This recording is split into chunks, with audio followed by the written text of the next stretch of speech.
నమస్కారం. ఈరోజు మనం తెలుగు వ్యాకరణంలోని ఓ ముఖ్యమైన విషయం గురించి మాట్లాడుకుందాం. పదాలకు కొత్త అర్థాలు ఎలా వస్తాయో ఎప్పుడైనా ఆలోచించారా? రండి తెలుసుకుందాం. దానికి సమాధానమే ఉపసర్గం. ఒక పదం ముందు చేరి దాని అర్థాన్నే మార్చేస్తుంది. ఉపసర్గం అంటే ఒక పదం ముందు వచ్చి చేరే ఒక చిన్న స్నేహితుడులాంటిదన్నమాట. సరే, మనం మొదటి ఉపసర్గం చూద్దాం.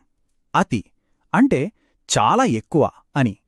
అతి అనే శ్రమ అనే పదానికి ముందు పెడితే అతి శ్రమ అవుతుంది. అంటే చాలా ఎక్కువ పని.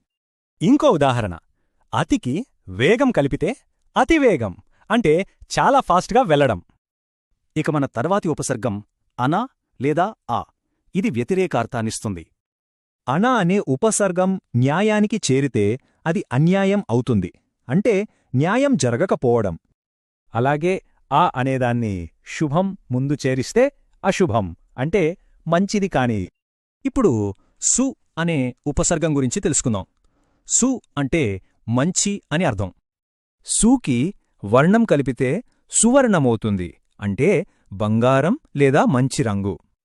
చూడండి, సు ప్లస్ భాగ్యం, సుభాగ్యం అంటే చాలా మంచి అదృష్టమన్నమాట.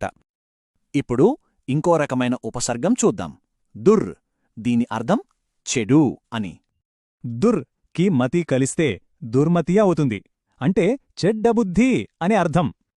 దుర్ని పరిస్థితికి చేర్చితే దుర్భర పరిస్థితి అంటాం. అంటే చాలా చెడ్డ సిచ్యువేషన్. తర్వాత వచ్చేది నిర్. దీని అర్థమేంటంటే లేకుండా అని. నిర్కి ఆశ కలిపితే నిరాశ అంటే ఏ ఆశ లేకుండా పోవడం. ఇక మనం చూడబోయే చివరి ఉపసర్గం స్వా అంటే సొంత అని అర్థం. స్వ మరియు అర్థం కలిస్తే స్వార్థం అంటే కేవలం తమ గురించే ఆలోచించడం.